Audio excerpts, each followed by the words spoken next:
My passion is to take away the stigma surrounding mental health treatment, mental health diagnoses, and to normalize that we all experience mental health because we are all beings that operate in the physical, the spiritual, the mental, and the emotional.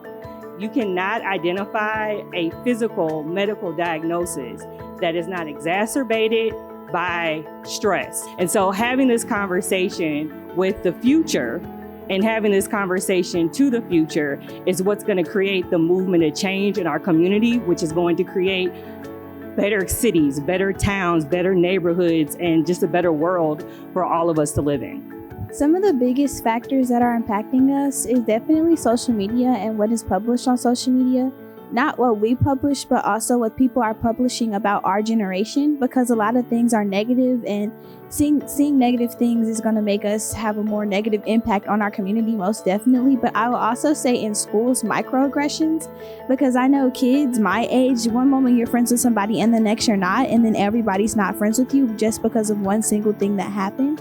And I feel like that just can take a big toll on your mental health, because you might not want to go to school the next day, but just because of somebody not being your friend. I would say a lot of stress could also come from your family or your extended family. A lot of pressures to just do your best in school. And if you're ever not able to meet those expectations, they might get upset with you, and it might drive you down the wrong road. It is definitely a hard conversation to have, and really it's just taking that big step saying, hey dad, hey mom, can we sit down? Can we talk about this? I'm doing my best in school, but sometimes that's not enough, and there are things that I need right now, and I need your support to succeed. And if you can't give that, I don't know how you can expect me to reach your expectations. So it's really just about putting your foot out there, just saying, hey, I need this right now. I need this support. Speak to us about how, you have older people or parents. If you said social media is such a problem, then the response would be, well, just stay off of social media. So I just kind of take it as, well, it's kind of hard to do that because our generation is kind of based off of social media, whereas they didn't grow up with social media like we have. Like, we've grown up in the presence of everything in social media, especially with COVID. We were kind of everything was based off of Zoom and social media and games, because that was the only way we could connect with one another. You could have a friend on social media, Instagram, for example. They could just one day stop talking to everyone. And then they'll just change their profile photo to a black screen. Some people say it's an attention-seeking behavior, but that's exactly why they need it. It's a desperate cry for help. Obviously they have no one else to turn to if they're kind of shutting down their social media, since it's such an integral part of our lives. So that's when you need to take the step to talk to your friends and connect them to a trusted adult. They're the subscribers in each other's life. Developmentally, their peer group has the most influence. And so it's important that they are able to communicate and talk with one another, because a peer is probably going to be more likely to recognize, to Alex's point, that's profile picture changing, right? We're followers. So we get some content, we get some information, but we ain't paid for the subscription, so we're not getting all the details, right? They're getting it because they're the subscribers. There are stereotypes around Asian Americans, right? You have the tiger moms and just very aggressive parenting. And a lot of them are true. And it's something that is very stigmatized in the community, especially mental health. You've heard of things oh, you're bringing dishonor to the family.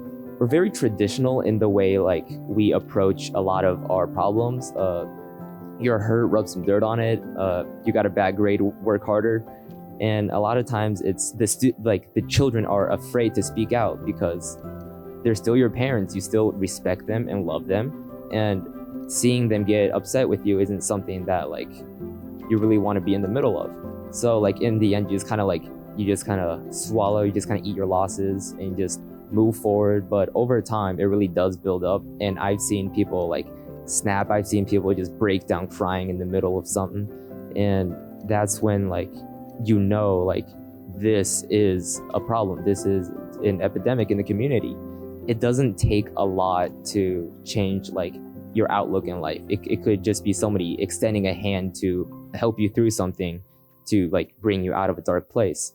especially like in a community like where it's so frowned down upon to feel negative emotions. Thank you. We were taking our math final, and I'm not the best at math, and math stresses me out a lot. And our teacher actually gave a review sheet out to everybody in the class and was like, how was your mental health, before she actually gave us the final. And that really said something to me about my school, because I know in my school, family comes before work personally. And our therapist really makes sure that she goes out of her way to really connect with each one of the students at the school and make sure we do weekly check-ins, make sure we're okay, and know that her office is always open for us to come and communicate with her. Be more social is just like, I know some people are introverts, but just if you're willing to take that step to introduce yourself to more people, to shake more hands, go to more social gatherings, like it can really change like the way you look at life. I remember when I was in like middle school, I would always be locked in my room, like playing video games or just sleeping. And then like once I got to high school, I'm like, why not give some sports a try? And that really just like led me to the friend groups I have today, and all the connections with my coaches and teachers and friends and just kids from other schools. It really just expands your circle and helps you see life in a different light. Community is important. Like healing happens in community, connections, relationships. So recognizing our systems of support, who do we have? And then identifying like things that bring you joy. Most of us are existing, but we're not living. So what brings you joy? I'd say like the biggest thing is just like, while like being professional is very important, like all the formalities, it's also very important to like know that like you're talking to a child, like maybe just level with them a little. Like it's really just like making the child like know that like I'm here to hear you and make you feel accepted. And a lot of the times it's just, especially in like the classroom, it's just remembering the kid's name. It's like just knowing like who they are as a person. Yeah, I'd say the most important thing is just like the little things matter.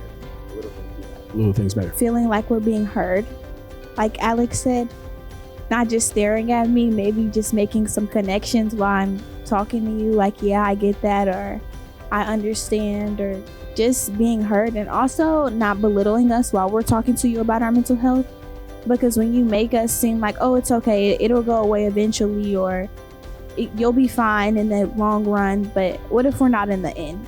And it's just that never-ending question of what if we're not? And when you tell us that we're gonna be okay, you just have this sitting question thought in my head, and it's like, I can't go to anybody else because my parents said I'm gonna be okay, so I gotta be okay. I would like to see more dollars going into prevention. I would like to see more people recognizing that we're not all going to start mental health clubs. We're not all going to start nonprofits, but we all have the potential to be part of those movements and change. Thinking about, you know, how you're spending your dollars and what type of change you want to be a part of. Because what we do at the local level, we talk about voting, right? What we do in our neighborhood, in our community, is going to impact the quality of our life day to day more than anything at a macro level. I would say something that's major on my wish list is that the competition within the kids stop. So when we're competing to have on the newest brand apparel line and the newest iPhone and stuff, it doesn't really matter, because in the end of the day, it's who you are and that's on the inside that really counts. It's not what you wear on the outside, because there's no really competition within confidence. Dear adults, I want you guys to understand that we are still kids. And while you guys wish the best for us, and we appreciate that, we really do. But sometimes, like, maybe just take a step back, you know, let us be kids. Understand that, like, we are our own person, and while we'd love to help you guys out, like, with whatever you need, we'd like our own time too.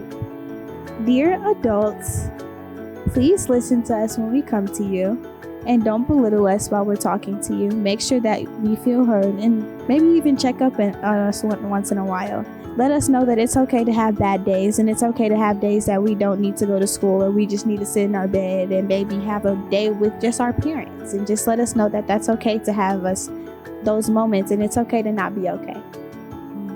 Thank you.